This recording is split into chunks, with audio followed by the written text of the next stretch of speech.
The way that we operate is based on feeling.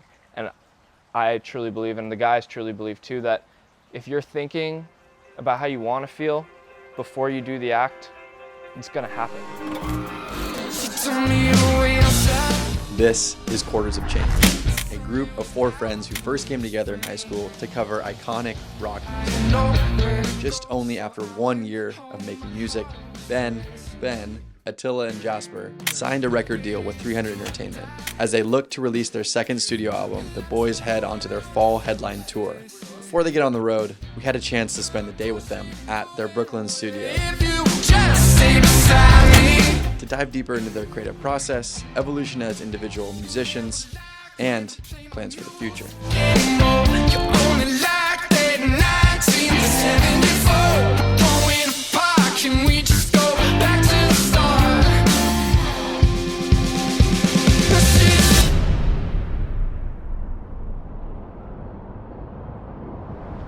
Yeah, it's gone through like 2 or 3 renovations over the span of 6 years. Yeah.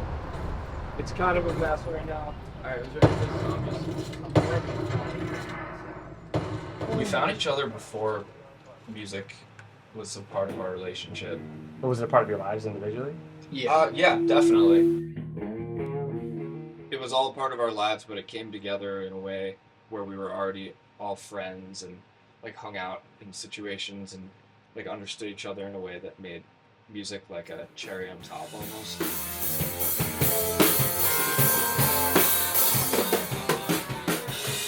This space has been really important for the band, but you as an individual, how do you feel like being in a creative space like this helps shape you and how you paint? Oh my God, yeah, so much. You know, my mom, who's super supportive about like creative stuff, has really like definitely shaped me because I'm always around it. And then when I started painting, I realized like really how talented she is, and like I take a lot of influence from her. I mean, that's what it's here for, you know? Yeah. To inspire. And especially in my painting, but also in my art, you know, like in my drumming, you know, my mom has always been someone that like paints no matter what, even if she has nothing to sell, even if she's not in any gallery, she like just paints for like her own fulfillment, and like always needs to live in a place where her studio is and where her art is, and I relate to that a lot. Like I have my drums, you know, a few feet away from my bed, and it's always been that way because I need to live where I create. Are you doing the artwork for the entire album rollout? Yeah, I wasn't before. I started posting my art a lot more, and like I just started doing it because like I love Quarters of Change and I love drumming, but like I've always needed more creative outlets. So I used to draw a lot, but then I started painting again, and my friends saw, you know, my band, they saw my art and they were like, dude, this is so sick. Like there's no way we're not gonna use this. You know, it was really nice to have my art displayed in front of thousands of people, you know. The relationship started with you and Ben, very young. You were always playing music, and you said your dad was a big part of that. So what was the relationship like with your dad, and what was his influence in you starting and taking on music at an early age? Yeah, well, as Ben probably said, we were in a band, and I was on guitar, and my dad was sort of our mentor, played all the time, did like school rock and shit like that. He was kind of like our first music teacher together. But prior to that, I just like remember going to a music store one day when I was like 4 and like just seeing a drum kit and just going to it, like not knowing what the fuck I was doing at all, but I just fell in love with it pretty quickly. I was a drummer before I was a guitar player. I didn't pick up guitar until I was like, maybe I'll do this with these guys. 10 through 13, I was like, fuck guitar, man, I hate this shit. I just wanted to like skate all day and like not do anything music what brought related. you back? Definitely like me and Ben playing, and also like meeting other Ben and Attila too.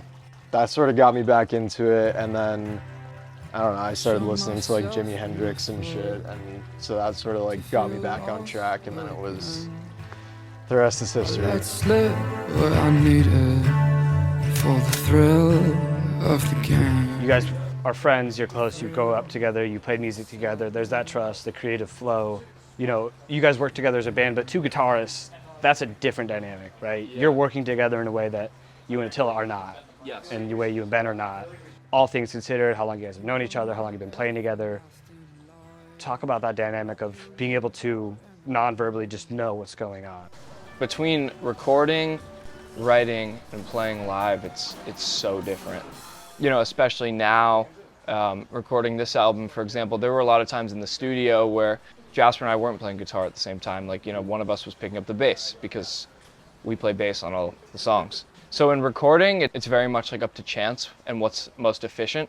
When it comes to writing, you know, him and I are writing the chords and filling the like sort of emotion and arrangement of songs. And so a lot of times if I'm the one to bring in the initial idea, he pretty much always knows where to go with the B, and vice versa. T-Love is a great example of that. Like, he just came in with that, and it was like, where's this section going? And I was just like, what about, and it was just like back and forth. It's like, yeah, and just like trying shit. It's a lot of trial and error in the writing process. And in terms of live, it's the most opportunity I think we have to just sit back and like listen to each other. That's really what two guitar players in a band is all about, I think. It's really about listening more than it is playing. Like, obviously, like on a T-Love solo where there's two guitars, like duoing, it's like, you know, we're in unison, and but there's so much more than that. And like most of our guitar parts are, like he said, like coming in and out at different times. It's a kind of like a life practice in a way. It's like listen before you speak. Like hear what the other person has to offer, and then maybe your thing will make more sense than if you're just like, fuck it, I'll just go for it.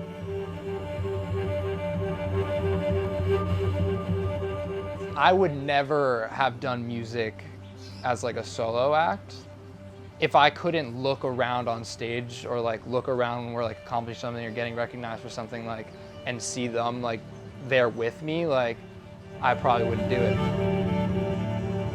But like, when I could realize that like we're all living this life as like 4 different unique people, but it's kind of like the same life, it puts a lot of perspective on like yourself. You're comparing constantly, but you're also like recognizing that when they're going through something tough like that, you've been through that tough thing, or like when you're going through something tough that they've been through that, and like you can lean on each other for that type of stuff. And that's like incredible, you know, like that's a work environment that almost no one gets. Every single day going to school, I'd listen to music and imagine myself on a stage.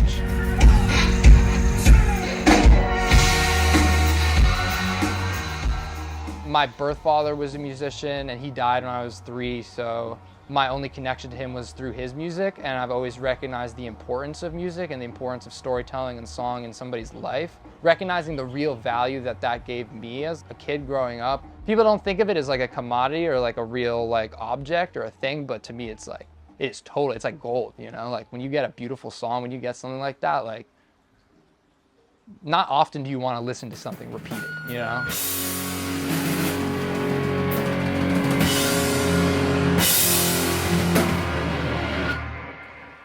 I can feel when I'm feeling like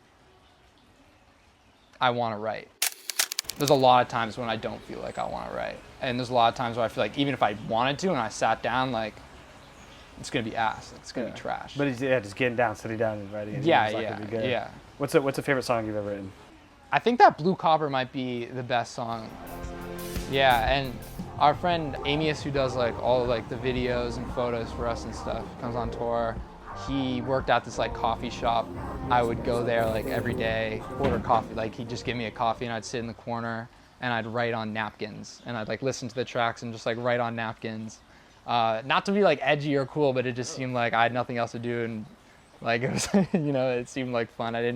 I wasn't so prepared that I'd bring like paper. When I look back to like the cohesiveness of that song and how like quickly it kind of came together, but how well like I feel like it flows, I'm pretty proud of that one.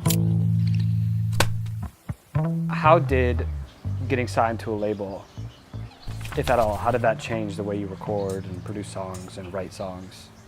I think the pressure, a lot of the pressure is just like to make it another year. Get your phone, boy. What the fuck? We making, you think this is recess? We were gonna come early tomorrow. I talked to the label, we like went into a meeting like not that long ago, and they're just like every new album cycle is like you're starting fresh, like you're starting new, like the last one doesn't matter. Like how well your last album did like does not matter now.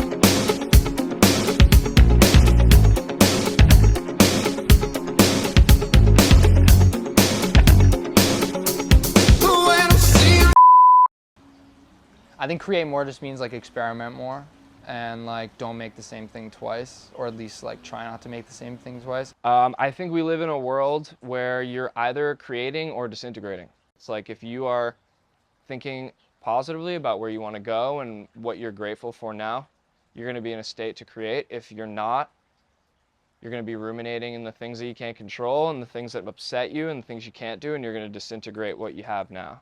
Do things incorrectly, I think. Like, do you boost the band on an EQ all the way up, and you might, you know, it might sound really cool. I don't know, just fuck around. Yeah. You know, people always like wonder like, how do I get good at art? How do I get good at doing what I love? And I think create more is like the perfect answer to that.